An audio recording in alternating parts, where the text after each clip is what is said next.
이런 와중에 이 영리병원이 드디어 생기는데 강원도에 생긴다고 하네요. 강원도에 영리병원을 세울 수 있는 근거를 담은 법안이 발의됐습니다. 지난달 13일 국민의힘 박정화 의원은 강원특별자치도 설치 등에 관한 특별법 일부 개정 법률안을 대표 발의했는데요. 지금 이를 두고 의료 민영화 저지와 무상의료 실현을 위한 운동본부 또 민주노총 강원본부가 지난 5일 서울과 강원도에서 동시 기자회견을 열었고요. 또 기자회견 참가자들은 국민의힘은 법안을 철회하라, 영리병원이 아니라 공공병원을 확충하라 이런 구호도 외쳤습니다. 제주가 안 되다 보니까 이거 강원도로 넘어가 버렸네. 일단 이제 제주에 원래 설립하려고 했던 거는 사실은 녹색병원이라 그래갖고 중국 자본을 끌어들여갖고 중국인이 자본을 들여서 만드는 영리병원이었어요. 여기는 이제 국내 기업이 들어갈 수 있는 여지가 차단돼 있었죠. 네. 외국인이 영리병원을 짓는 걸 한정적으로 하는 거란 말이에요. 근데 여기는 내국인도 투자를 해갖고 영리병원을 지을 수 있게끔 좀 더 개방적인 방향으로 법률이 수정되고 있는 겁니다. 하긴 그때 제주도가 그때 문제됐던 건데 외국인만 그럼 갈 수 있냐? 그것도 아니다. 그것도 아니지. 그랬거든요. 근데 일단 병원이 세워놓고 난 다음에 이용하는 거는 의료행위 거부할 수 없거든. 규칙에 그 규정에 맞는 거지. 아니 내가 맹장 수술을 의료보험 받으면 150이나 120이면 하는데 굳이 3천만 원 들여서 그 병원에 가서 받겠다는데 어떡하겠냐고. 근데 거기는 이제 아무래도 외국인 관광객들도 많이 오는 데다가 제주의 어떤 지역적 특성상 돈 많은 외국 부호들이나 이런 사람들을 유치한다. 뭐 중국의 의료 서비스, 고급 의료 서비스를 원하는 중국 사람들을 대상으로 할 거다. 뭐 이런 사업 계획 같은 것들이 있었어요. 그러니까 나는 그걸 어느 정도 가능성이 있다고 봐요. 왜냐면 이제 꼭 병치료도 병치료지만 이런 미용 관광 같은 걸 생각하더라도 제주도가 이제 무비자 특성도 있는 거고 또 그와 관련해서 투자를 하게 되면 분명히 외국인 유치가 많이 될 것이고 또 외국 관광객들 중에 국내에서 국내 병원 의료 혜택을 못 받는 사람들이 그쪽으로 갈 수도 있는 거거든요. 또 외국어라든지 뭐 그쪽 그 언어를 구사할 수 있는 의사들의 특징들도 있고 하니까 이래저래 제주도에서 한다 그러면 나는 뭐 그게 시초이긴 하지만 나쁜 시초이긴 하지만 이게 영원히 막을 수는 없겠구나라는 생각을 했었어요. 근데 그게 망하더라고 결국은. 안 되죠. 사드 때문에. 그게 이거는 이제 사드 때문에 망한 거지 그 시도 자체가 무너진 게 아니었거든요. 근데 지금 강원도에 짓겠다는 거는 내국인들을 상대로 차별적인 고수가의 의료를 할 수 있는 이거를 내주겠다는 거예요. 그래서 이제 어찌 보면 그렇죠. 돈 있는 놈들이 비싸게 의료비 내고 그거 한다는데 그게 문제가 될까요? 라고 하지만 이게 물꼬가 터지면 누가 의료보험 비용 내고 하는 병원을 하려고 하겠냐고. 그렇죠. 일단 돈이 벌리니까 비싼 병원 이런 일반 영리 병원들만 앞으로 계속 지으려고 하겠지.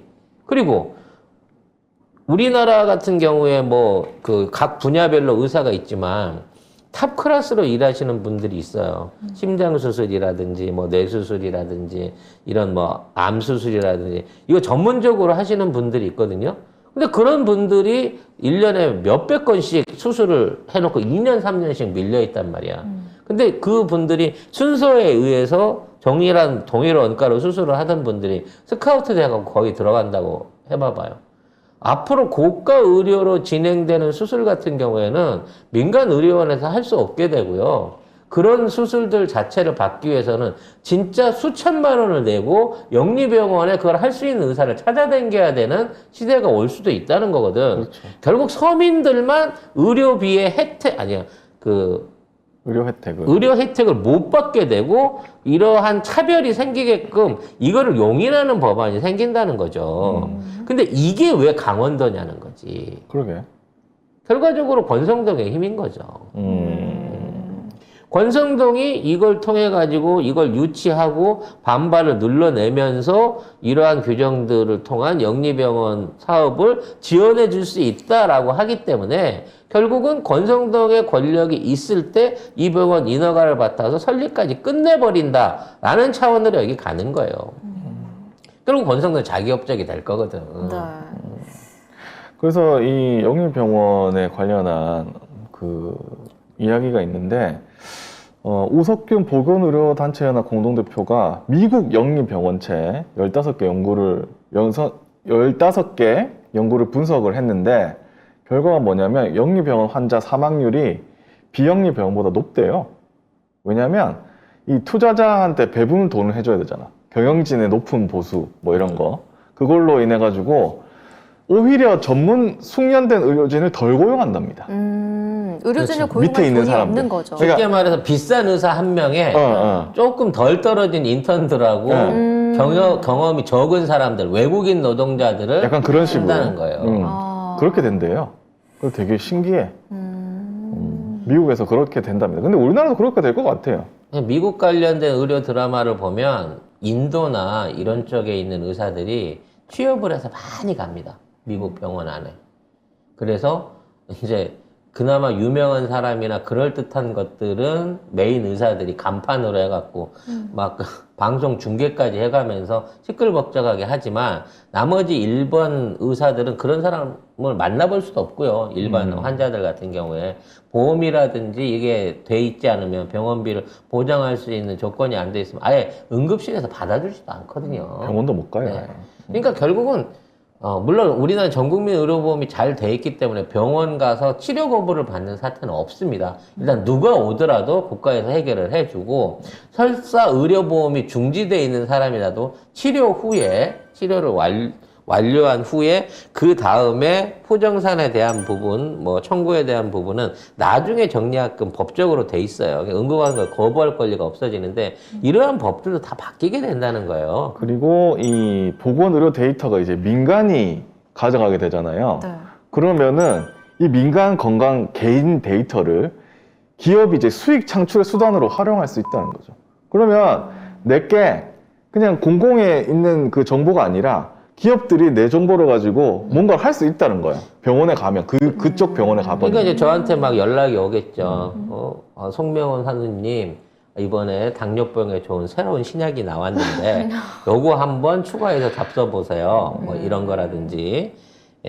뭐 이정일 국장님 다음번 성병 치료는 저희 병원으로 오세요. 신약이 여기 이렇게 나왔습니다. 뭐 이런 식으로 해갖고 개인의 미안해 극단적인 걸 얘기해요. 너무 극단적이네요. 예를 들면 들면 하필 그런 그런 식으로 모든 의료 내가 아프고 힘들고 이런 게 사실은 어디 내놓고 자랑할 수 있는 게 아니잖아요. 그렇죠. 이런 데이터들이 전부 다 공개된 상태에서 누구나 들여볼 수 있는 데이터가 돼버리는 거라는 거예요.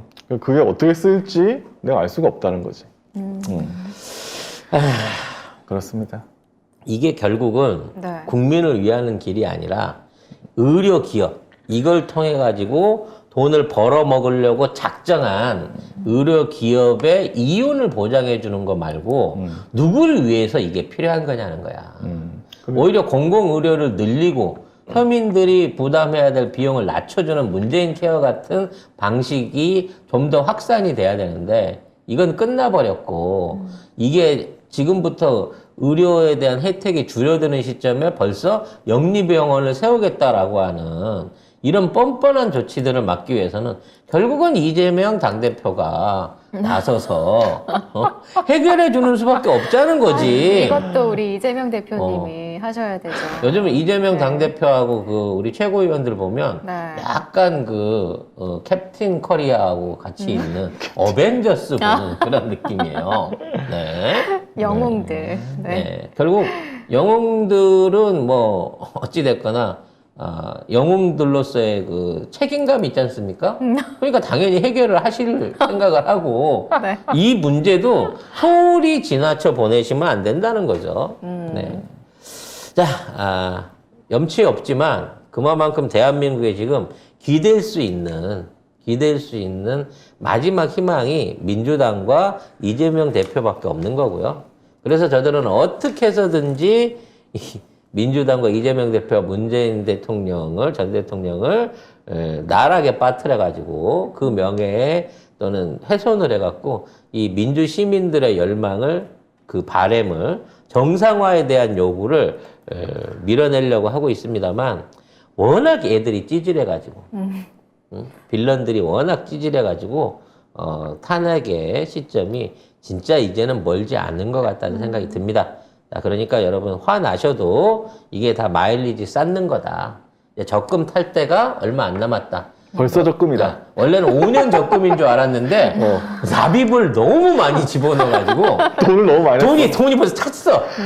마일리지가 넘쳐요, 이제. 마일리지가 넘쳐서 이제 적금 기한이 되지도 않는데 벌써 돈이 다 찼어. 계약 돈이 다 찼어. 그래서 빨리 이 수금을 해야 될 때가 온 것 같다는 생각이 듭니다. 그러니까 여러분들도 그러한 각오와 행동에 나설 수 있는 시기가 이제 멀지 않았다 생각하시고요. 조금만 더 분노를 자제하시고 행동에 옮기실 수 있는 준비를 하시는 게 좋겠습니다. 네, 아직까지는 밥이 좀 설익어서 뚜껑을 딸 수가 없지만 이제 거의 다 시간이 돼 가고 있다라는 그런 느낌이 듭니다. 제가 보기에는 이번에 그 외교 참사, 그다음 그 막말 논란, 그다음에 주가 조작, 네. 그리고 이번에 있었던 그 윤석열차. 낙탄 사고, 네, 요거를 빌미로 해서 사실 이게 안보하고 사법하고 그다음에 외교가 동시에 무너져 가고 있는 상황인 거거든요. 네. 이 정도 되면 대통령의 의미가 없죠. 네. 없는 게 낫죠. 네, 없는 게 낫고 그 없는 부재 상태에서 호가호위를 하고 있는 저 쓰레기 같은 놈들을 한꺼번에 싹 쓸어버릴 좋은 기회를 우리가 준비를 해야겠다는 생각을 합니다.